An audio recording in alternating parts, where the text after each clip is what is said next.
I think it's good to start here with a homerism, a word that I learned from you, mister. And let's start with a start bench shell of Antonio Silva, Diomande, and Levi Colville. I'm interested to know, how would you line these three?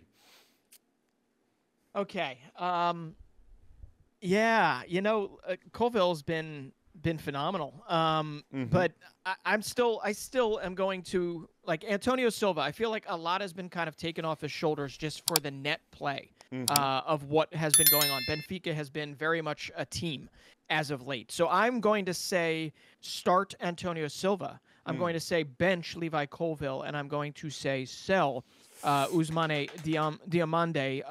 And that's not because I'm very sad for Côte d'Ivoire and their recent loss. They're humbling. I still think they can go far in the AFCON, but Diomande hasn't impressed me as much as the other two as of late. Switch Levi Colville with Diomande, in my opinion, Bretson. People will say Portuguese bias, but it ain't Portuguese bias. So start Antonio Silva, bench Ousmane Diomande, and sell Levi Colville. All three, I think, will have a hand in their national teams.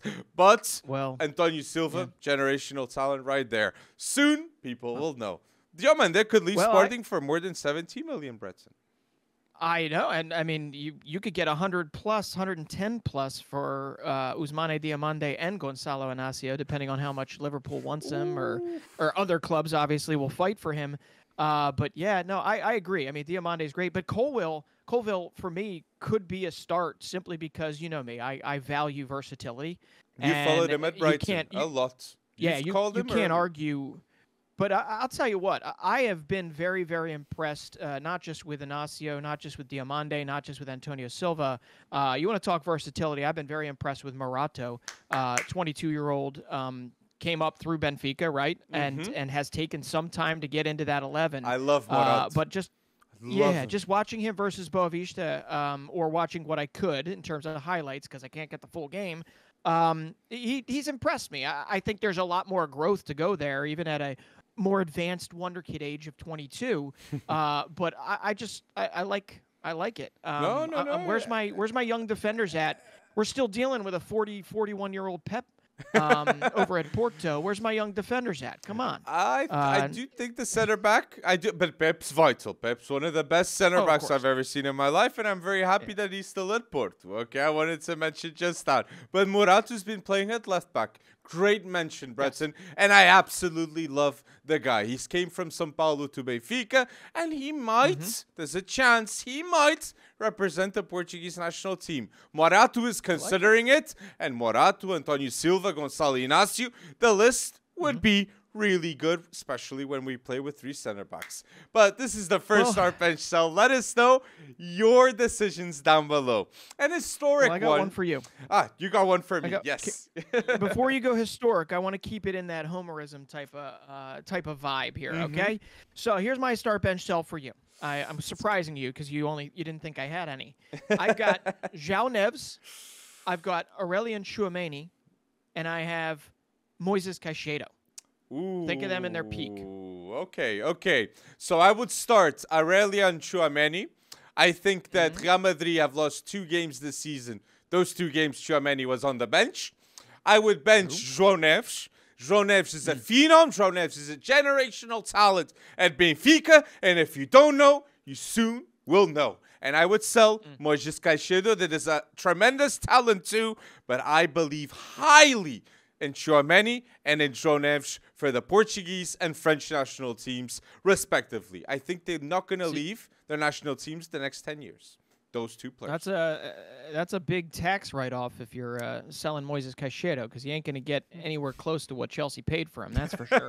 But listen, do you feel Moises Caicedo can get back to that kind of world-beating form, or do you think he was overrated to begin with? I mean, I love Moises Caicedo. I still love Moises Caicedo. I think he will grow into it. What I think messed things up was the price tag. Expectations. And a little bit that transfer saga that happened there. So I'm in agreement with you. I would do the exact same thing. Tchouaméni, start bench João Neves, and sell Moises Caicedo. But I still believe in Moises Caicedo. And I think we're going to see that more as Ecuador fight for the 2026 World Cup qualification, and I think he will, over time, build into that and show his best in that Chelsea midfield. Although them calling back Cesare Cazadei is going to be pretty interesting, although they don't necessarily play the same position. They're going to have a crowded midfield there once again, right? That's an interesting one, for sure. As a crowded midfield, and you got Enzo, Moises Caicedo, it's decisions that need to be done. But let us know. Do you agree? Do you disagree with the choices that we're making here at the Start Bench Cell? And because you're mentioning like Portugal a lot, I just thought, why not mention the striker that is actually absolutely killing it here in Portugal with a Start Bench Cell, making it a hard decision too for you, Breton. Start Bench Cell with Victor Gyökeres, Santiago Giménez, and an Ivan Toney. Who would you start? Who would you bench? And who would you sell? It could be easy for you. Well, it feels easy right now. Recency effect, recency bias is definitely in effect. I think Victor Gyökeres can do it all. I think Santiago Giménez is more limited than Victor Gyökeres. So I'm going to say start Victor Gyökeres. It's hard to believe he's still just 25 years old, right? I mean, there's still growing to do, but he's physical, he's big, he's kind of fast, freakishly fast for his size. He's skilled on the ball. So Gyökeres start. I'll bench Giménez, and I'm gonna sell Ivan Toney just on feels, just on vibes. I have not enjoyed. I mean, Brentford treats him like the Messiah. And he constantly derides them in interviews and whatnot, and they've stood by him for 8 months. So Ivan Toney better come back and put 4 across the goal line versus Nottingham Forest to repay the faith that Brentford has had in him. But I'm kind of sick of it for all intents and purposes. So I guess begrudgingly, I will sell him because they're not going to get 100 million. They're not going to get 50 million for him. But he's probably the one that's most sell-worthy. And then you have Sporting that's going to get 100 million for Gyökeres. And I'm with you, Brett.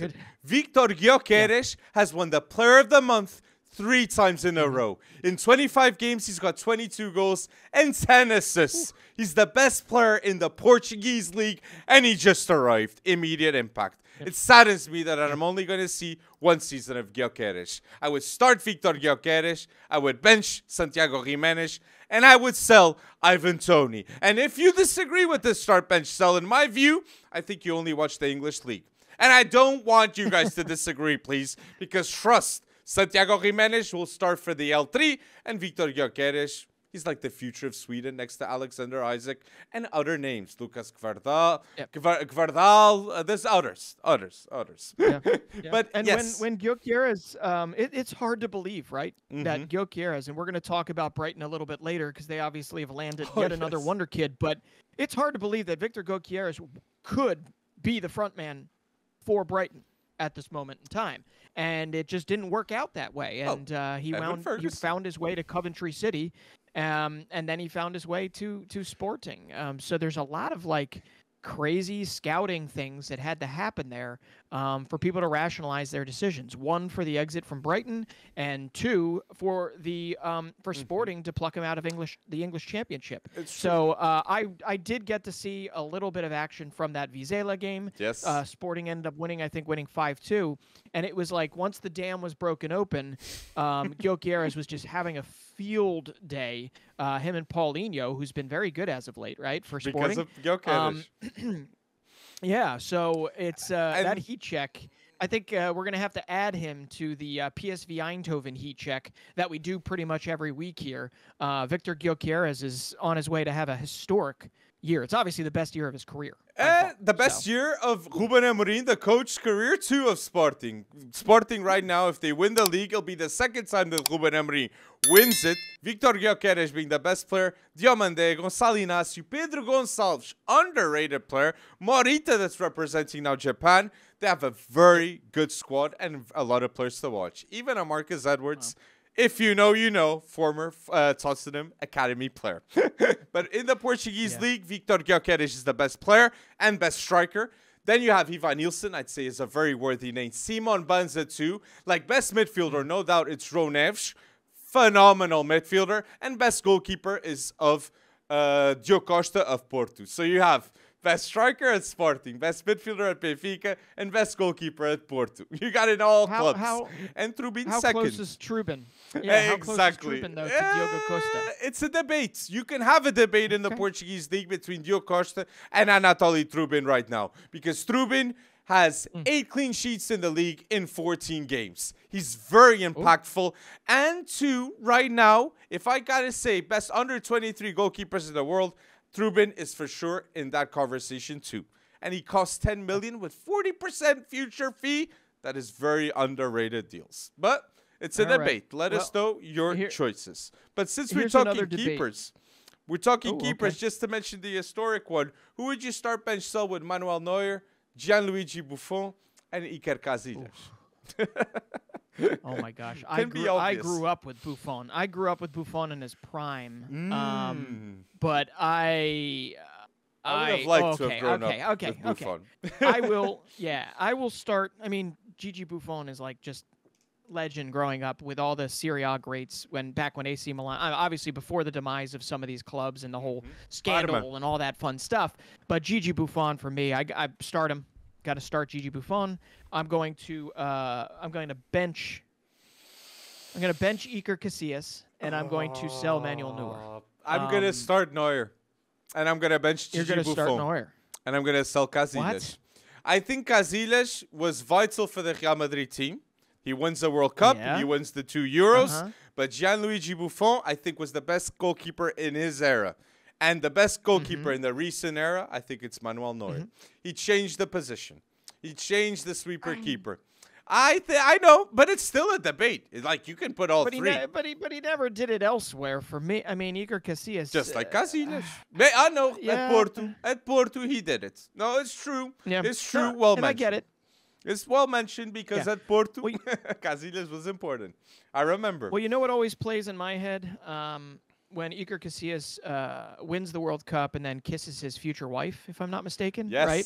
That just that bumps him up. That just bumps him up high. No, just kidding. But no, that's a core memory. I do agree with you that Neuer definitely changed the position of sweeper keeper.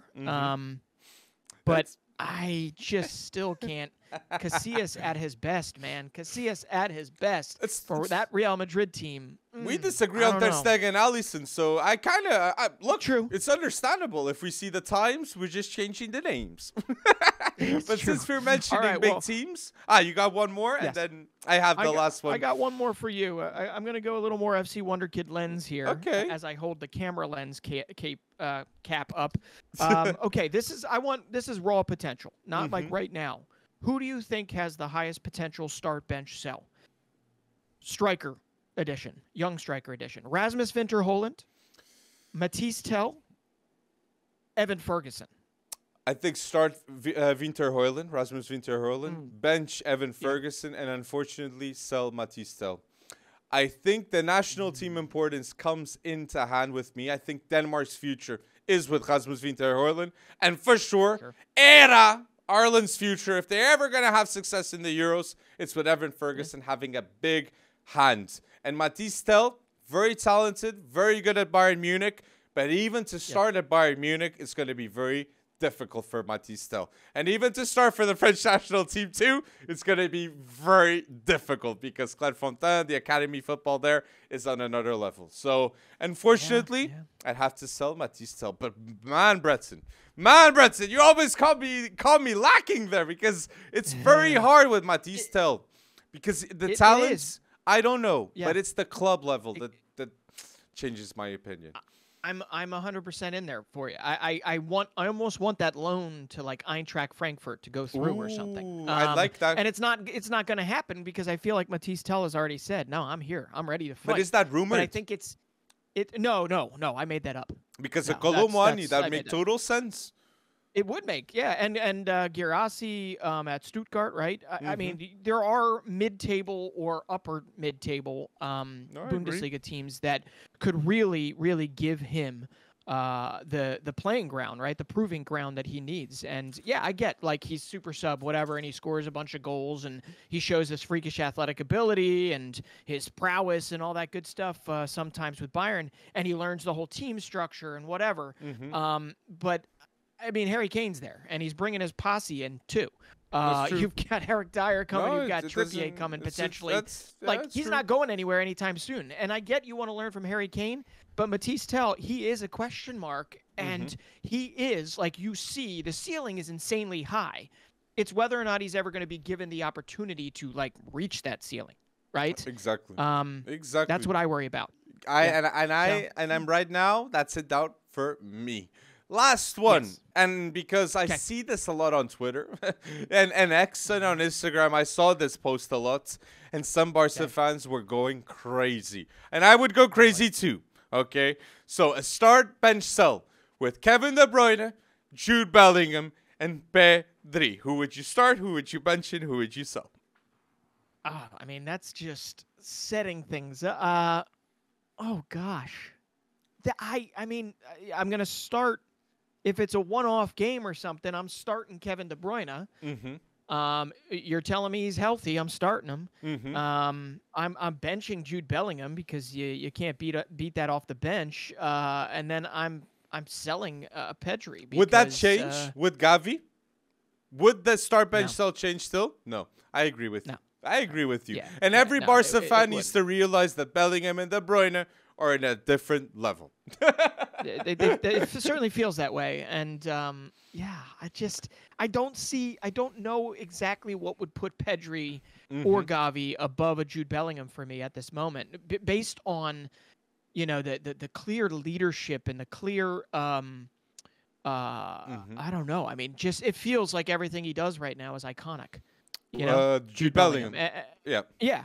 I agree. Even losing to Atletico Madrid. No, just kidding. In the Copa del Rey. But no, I just what he has done and how he has built his career so far, and still how young he is. I don't know how a Pedri or a Gavi would get up there. Maybe that Pedri, he had that period of time that ended up breaking him for a little while, where he was just so vital for Barcelona and for Spain.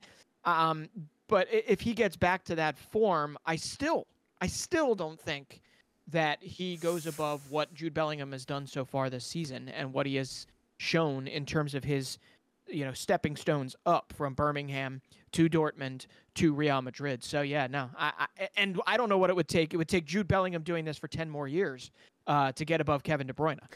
So 5 more at least. 5 more at least with you. More at least, I'd yeah. start Kevin De Bruyne, the best midfielder in the world when he's in form. I would bench Jude Bellingham, and I would sell Pedri. It saddens me that I sell Pedri, but what Jude Bellingham's doing, you said it. He's the best midfielder in the world until Kevin De Bruyne knocked in and said, to Newcastle, here, I'm back. And yes, I'm here. Kyle Walker did say too. Kyle Walker said Kevin goes in that bracket with Lionel Messi and with Cristiano Ronaldo. Do you agree with this statement by Kyle Walker? Putting Kevin De Bruyne in the same level as Messi and Ronaldo? No, I can't. I can't in any okay.